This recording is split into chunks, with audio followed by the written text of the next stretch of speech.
So hi, I'm Tyler Harder. I'm from the University of Wisconsin-Madison, where I've been collaborating with my fellow students, Chris Straga there and Michael Vaughn, and also our professors, Andrea Arpachi-Dussault and Remzi Arpachi-Dussault. We've all been working together on a paper called A File is Not a File, Understanding the I/O Behavior of Apple Desktop Applications.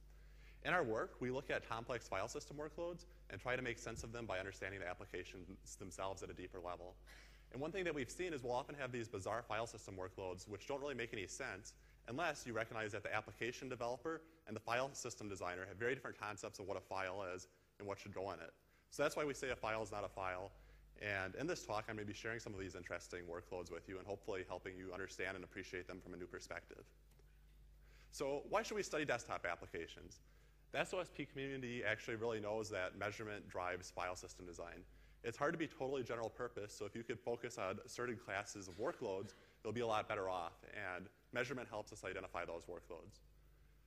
The SOSP community is actually known for a lot of great measurement studies. We just saw one in an earlier talk on the CIFS, and also a lot of these are past work up here, and they're studies that have spanned multiple decades, and they've really helped us understand academic and engineering environments and how file systems are used in those settings. However, there's still a lot that we don't know. In particular, we don't know much about home users and how they stress the file system.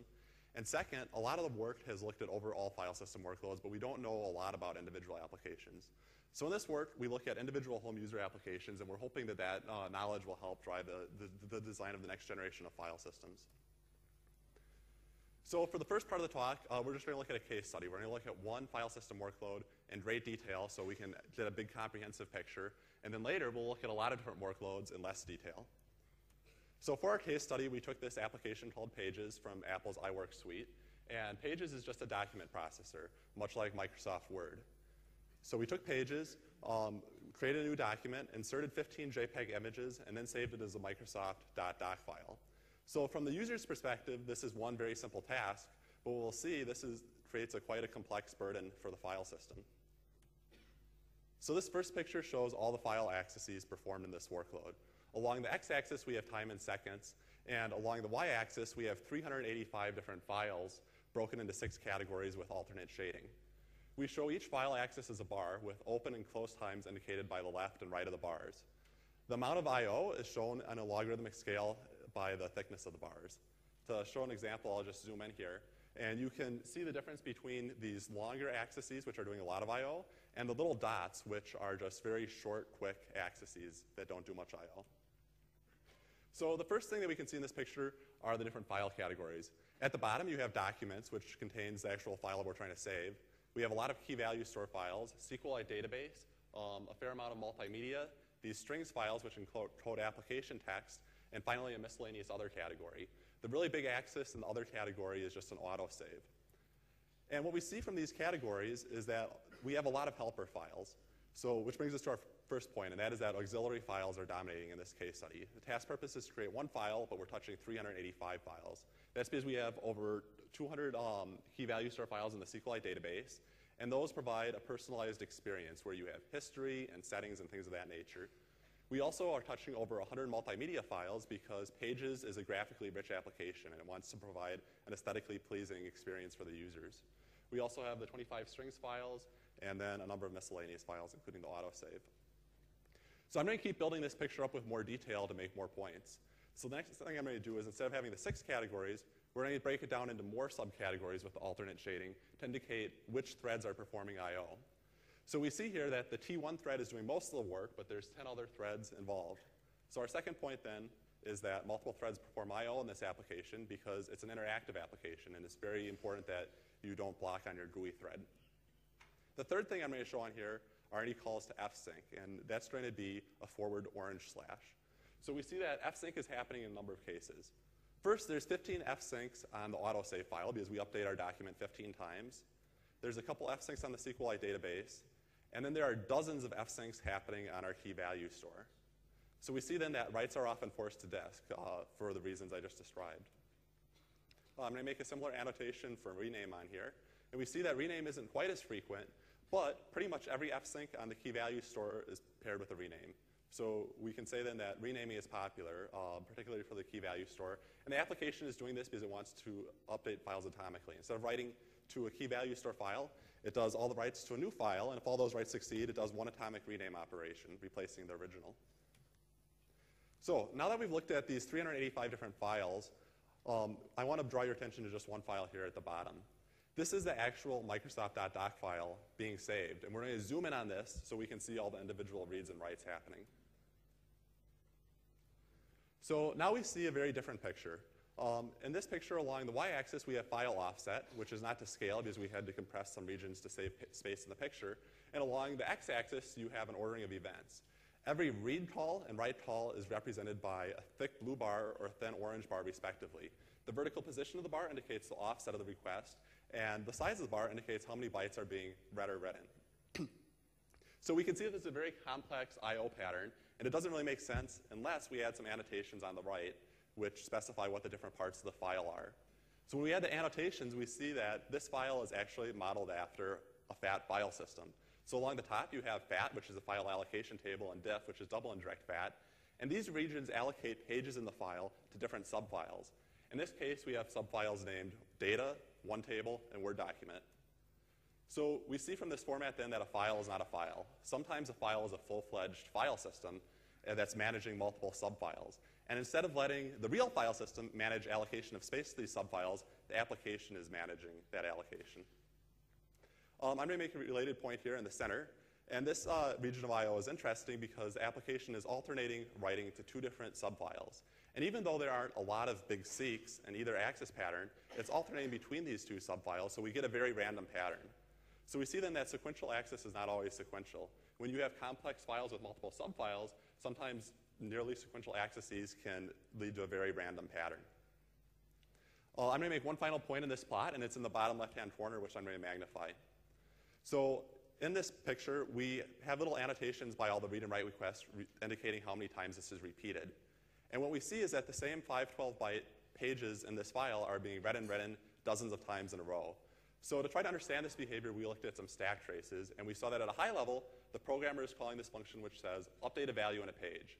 Function reads in the page, updates the value, and writes it back. So at the high level, the programmer wants to update dozens of values, so he or she called this function many times, and it's reading it in and writing it out repeatedly. It makes sense to read it in once, update all the values, and write it out once. But because there's these layers of abstraction between the programmer and the actual system calls, you get this unexpected and undesirable behavior, which brings us to our final point, and that is that frameworks influence the I/O seen by the file system, as in the example I just saw, which is an undocumented library, and then also this application relies heavily on the Cocoa and Carbon frameworks. So hopefully I'm motivated that Pages is a new type of application with new types of workloads, and we should see if these case study findings are more general or if they just apply here. So that's what we're going to be talking about for the rest of the talk. We're going to look at a number of applications and workloads. So for our study, we looked at 6 different applications, which we're calling the iBench Task Suite. We took 3 applications from the iLife suite, which is Apple's, and we have iPhoto for managing a photo of databases, iTunes for music, and iMovie for editing video content. We also took an Office suite called iWork, much like Microsoft Office, where you have Pages for documents, what we just looked at, Numbers for spreadsheets, and finally Keynote for presentations. In these 6 applications, we chose 34 tasks we thought a typical home user might perform, like importing photos to your database, playing a song, editing a document, and so on. Once we had this repeatable experimentation framework, we instrumented the kernel with dtrace so we could look at interesting I/O events. Now this is important. We chose to look at the system call level because applications use system calls, and we want to understand the applications themselves. I'm often asked why we don't look at the block I/O level or caching behavior, and that's because that really just tells us how a particular file system responds to these workloads, and we just want to understand the applications, not a particular file system. So we collected all these file system traces of relevant system calls, and we have these 34 traces online at the address I have here. So you can do your own analysis on them, write a tool to replay them, and for the rest of the talk, I'm going to be sharing some of our analysis from these traces. I'd like to organize our discussion around 4 questions. We're going to ask, what types of files do these applications access? What patterns are used to access these files? Are the applications placing transactional demands on the file system? And finally, how do the applications use threads? So first, let's look at file types. In this plot, we have the 34 tasks along the x-axis broken into category by application. The 3 applications on the left, iPhoto, iTunes, and iMovie, are from the iLife suite, and the 3 on the right, Pages, Number, and Keynote, are from iWork. Along the y-axis, we have a percentage of all files that are accessed, and then the bars for each task are broken down to indicate how many of these accesses are to each file type. So we see a number of things in this picture. First, multimedia is pretty common in all the applications because they want to provide this rich GUI experience. Productivity files are things like documents, spreadsheets, and those are pretty rare. These plist files provide a key value store, and we see that all the applications rely heavily on this key value store. iPhoto uses a SQLite database, and then the strings have a moderate presence. So what's interesting is a lot of these file types are purely helper files, and we can also say that many of the multimedia files are just used for the GUI, so those are helper files too. So we see one of our case study findings applies more generally, and that is that auxiliary files are dominating. And when you have hundreds of helper files, we really need to think, when you have a cold cache, how the file system can minimize disk seeks. This graph is the same as the previous one, but now we weight the things differently. So now if a file receives more I/O, we weight that heavier instead of just counting all accesses as equals. So we see a couple of differences in this plot. First, even though multimedia was pretty prevalent before, it has a much bigger presence now, and that's because multimedia files tend to be big. Second, we see that the productivity files now have a significant presence. And this is interesting because the productivity files tend to be these complex files where it's either a fat file system or maybe it might be zipped-based where you're still bundling many subfiles together. So we see then that a file is not a file, and these complex files have a significant presence. And we should be thinking about whether it's okay to just let the application allocate space for these, or if somehow the file system needs to have a richer understanding of the formats so that it can allocate subfiles on disk in a way that's more efficient. Next category of questions, what I/O patterns are being used to access these files? So we have lots of plots of the paper, but I'm just going to look at one here, and that'll be for read sequentiality. So here along the y-axis, we have all the bytes that are read by the application. And the blue bars indicate what portion of those reads were a part of a sequential access. So we can see that there's a lot of sequential access, but there's also a fair amount of random access, which is represented by the orange slashed areas and the light gray. Now we notice there's a trend happening, and that is that the applications would often read a multimedia file, and they do some random access to the metadata, and then they do a large sequential scan of the rest. So to capture this behavior, we said that whenever a large sequential scan accounts for more than 95% of the I/O in an axis, we'll call it nearly sequential. And we see that there's a lot of nearly sequential access for the iLife suite, the 3 applications on the left. And that has some prefetching implications for file systems. So if you're a file system and you know an access is sequential, you probably want to prefetch. But if it's very random, prefetching might be a waste of time. So it's very important that file systems recognize the difference between a nearly sequential access and a random access so that they can prefetch for the nearly sequential but not the random. So we see again a point that we made earlier, and that is that sequential access is not sequential. It's not just a simple binary thing, and we need to have a richer understanding of it so we can prefetch better. Third category, let's talk about some transactional properties. One transactional property is durability, and that's achieved with the fsync system call. So in this plot, we have all the bytes that are written along the y-axis, and the blue bars represent what portion of those bytes are forced to disk with an fsync. So you can see from this plot that maybe roughly half of all the bytes being written by these applications are forced to disk. So we see again that writes are often forced. And this is a big deal because a lot of file systems like to buffer writes for efficiency reasons, and fsync kind of kills that performance optimization. So we need to think about how we can deal with this. One answer might be hardware. Maybe Flash can absorb some fsyncs. Another possibility is that if we understood what the applications really wanted and exposed the APIs for them to express that, perhaps we could find a more efficient solution. And the answer might vary depending on whether they're trying to achieve durability or enforce some sort of ordering or do something else even. This plot is exactly the same as the previous one, but now instead of just having the blue fsync bars, we break it down into categories to indicate what framework is causing the fsync. So we see there's a number of causes. SQLite is causing some fsyncs. This preference synchronized library is causing a lot of them, and this is just the library that's used to manage the key value store. Archiving is for compressed data. That causes some. Write to file is a generic COCO function. And flush fork is pretty much just a wrapper around fsync. And what I think is interesting about these categories is flush fork is the only case where the programmer, it's totally clear that they want their data to be forced to disk with an fsync. In all these other cases, it's not clear whether they're using the library because they want their data to be durable or if they're just using it out of convenience. For instance, are they putting a recently used list in a key value store because they want it to be durable, or just because the key value store is easy to use? So we see then that for better or for worse, frameworks do influence I/O. And we should be thinking about how the file system can integrate with higher level frameworks so that there can be communication downwards and we can do what we need to with the data. So this plot talks about atomicity, which is achieved with the rename system call and other similar system calls. So again, along the y-axis, we have all the written bytes, and the blue and orange together represent what portion of those bytes are written into files that are later renamed. So we see maybe a little less than half of that, half of all bytes are in that category. Now, we saw there's two different kinds of renames. You can either just rename a file and give it a different name in the same directory, or you can rename a file moving it across directories. The latter case is represented by the /orange, and this has some locality implications for file systems. If you're FFS or an ext file system, you're going to put files in the same directory next to each other on disk. And so there's a possibility for confusion here. If you originally write to one directory and then your original directory is different than your final home directory for your file, it's possible that you might group with the wrong things on disk. So we see then that renaming is popular, but this means that we need to rethink how our directory locality heuristics work. Also, we should think about whether or not we have the right APIs for atomicity. Rename is a copy on write technique, and there's nothing wrong with that. But perhaps some journaling file systems might be able to efficiently provide atomicity via the journal. So perhaps if we had an API specifically for atomicity, it might be better. So one more plot I'm going to look at, and that is the use of threads.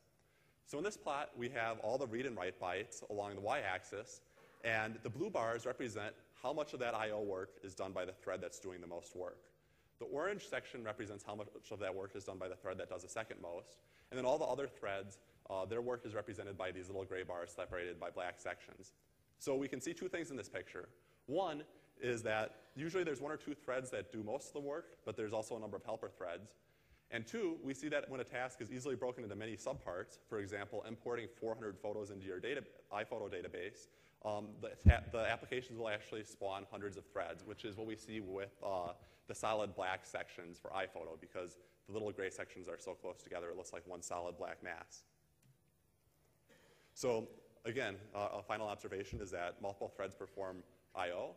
And from the file system's perspective, we can think about whether perhaps we want to group writes from the same thread together, as the ext file systems do. We don't have a clear answer for that. And we should also be thinking about how we could schedule, given that there are multiple threads. For instance, should the thread running the GUI that needs to load some images in perhaps receive higher priority so that the user can have a lower latency experience? So to summarize, we see that all the general findings agree with the case study findings, and that is that auxiliary files are dominating. 2, a file is not a file. We have to deal with more complex file formats. 3, sequential access is not sequential. It's not a binary thing, and we need to have a richer understanding of it. 4, writes are often forced. 5, renaming is popular. 6, multiple threads perform I/O because these applications are interactive and need to avoid blocking. And finally, frameworks actually do influence the I/O seen by the file system. So to conclude, I'd like to talk a little bit about how applications have changed over time. So in 1974, Ritchie and Thompson wrote in their Unix time-sharing paper that no large access method routines are required to insulate the programmer from the system calls. In fact, all user programs either call the system directly or use a small library program, only tens of instructions long. So in the past, we see this very simple picture where you have a thin application, a thin file system, and they're talking directly. These applications would usually take standard in, perform one simple task well, and produce standard out. If you want to do something complex, you would just chain them together. Today, we see a very different picture. Applications are these graphically rich, multifunctional monoliths where they provide all their functionality in a one-stop shop. Furthermore, these applications are programmed differently. They rely heavily on APIs. And as Rob Pike has noted, if you just import cocoa.h, as all these applications do, you get over 100,000 lines of code from hundreds of different files. And a lot of this code is used to do I/O. So we see this new picture here on the right where we have these massive applications accessing hundreds of files, and they're a mix of the developer's code and all of these frameworks such as Cocoa and Carbon. And it's all layered on top of the same file system API we've had for decades. So there's a couple things that we can think of from the file system's perspective. One, we need to think about how we can support this new type of application with all its complexity. And second, now that the I/O stack is deeper, we need to think about whether it's okay to just look at the bottom layer of this, or if we need to be proactively trying to transcend the stack So the high-level programmer can communicate what they care about for different types of data, what needs to be durable, atomic, and what can be handled more efficiently. So that's the end of my talk. So I'm going to throw some resources up on here. We have all the traces online at this website as well as the paper. And so thank you. I'd like to open up for questions.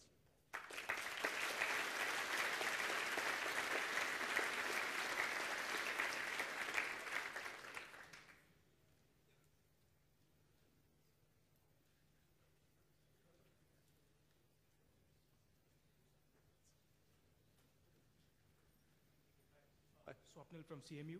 Have you looked at NetCDF and HTF5? These are two formats in the HPC world where they're basically self-describing formats where you have, the format of the file at the initial stages, like the header of the file, and then you describe how the file is laid out in the rest of the organization structure. What did you say the file formats are called? HTF5 and NetCDF. No, we haven't. We've just looked at the file types used by these applications. But yeah, it's definitely would be interesting to look at file types in a broader study. Okay. Hey, great talk. Thanks for your work. It was very eye-opening. And I wondered if you could comment on where file systems have gone wrong so that people are forced, or at least lead to people doing crazy things like storing multiple files within files. It's really a hard thing to say because a lot of file systems do different things. I think NTFS does provide some other primitives for atomicity. I'm not really sure, but yeah, I think it's definitely we should be thinking about whether or not we have the right APIs and also whether or not we're expecting these workloads with hundreds of files, if we're just expecting larger sequential stuff. It's hard to say. It depends on the file system. Hello, Mark Shapiro, INRIA. I guess the obvious question is how much of this is specific to Apple, and is it just bad programming? I think, yeah, it's hard to say how much is specific to Apple. I mean, it would be great to do a parallel study, maybe looking at Microsoft Office or other classes of applications. And whether or not it's bad programming, I mean, you always want to be efficient in programming, and it's hard to understand what your frameworks do. So maybe there need to be better tools so you can understand that your framework has these implications. It's not necessarily an intuitive thing from the developer's perspective. Actually, my question is asked by the previous question. So my another question is that, do you think your conclusion of a file is not file can extend to server programs? I think that database programs also use file in some kinds of ways that it's not just a byte of streams. The file is not a file is kind of a qualitative thing where we're seeing that some files have bundled subtypes, and I'm not really familiar with a lot of other file formats, but yeah, it's definitely conceivable that there are a lot of other file formats out there, such as maybe those used by databases that have more complex structure that perhaps if we understood them better, we might be able to service more efficiently. David from area. I was wondering if what you suggest isn't kind of telling the file system community to sort of change the perspective and look at how they could adapt the layout of files and blocks on the file system based on the usage, as opposed to based on a precise technique that precise policy that's defined beforehand. So say I'm using mostly these kinds of application. I have a given layout, but as soon as I switch to something else, the same file system could adapt and modify its behavior. Do you think that makes sense? So I think what you're asking is if it makes sense to optimize for these applications or if it makes sense to look at more at other applications. And I think different applications should receive different weight. For instance, maybe a virus scanner running in the background, you probably don't care as much about that I/O. So I think this is just a start. I feel like we should look at a lot of applications, maybe web browsers, email clients, a lot of things. And once we understand more applications, we can get a better sense. But yeah, hopefully this is a piece of the picture. Hey, Costin Raici, University Polytechnica, Bucharest. So when you're describing all these cool findings, I couldn't help think about how much does this matter, right? So for a client, it's the hardware is mostly unutilized. You're running one app at a time or just a few. There's not much I/O. So I imagine, I understand there's a lot of suboptimality, but what are the benefits to be had? Like if you did it all right, like how, would it matter that much? Yeah, so I guess we asked ourselves the same question, and just from using the applications, they do feel sluggish to us. So one of the big questions was, is it because of the I/O or is it CPU? So we did look at how much CPU utilization there was compared to how much I/O. And it's a hard thing to say quantitatively, but there is a significant amount of I/O compared to how much CPU there is. So we suspect that the I/O is a significant factor in the sluggishness, and we think that this might matter when we go to the cloud with storage, right? What's that? If we go to the cloud, this might matter a lot. Like if you're Yeah, certainly. It all depends on the hardware you're running on top of.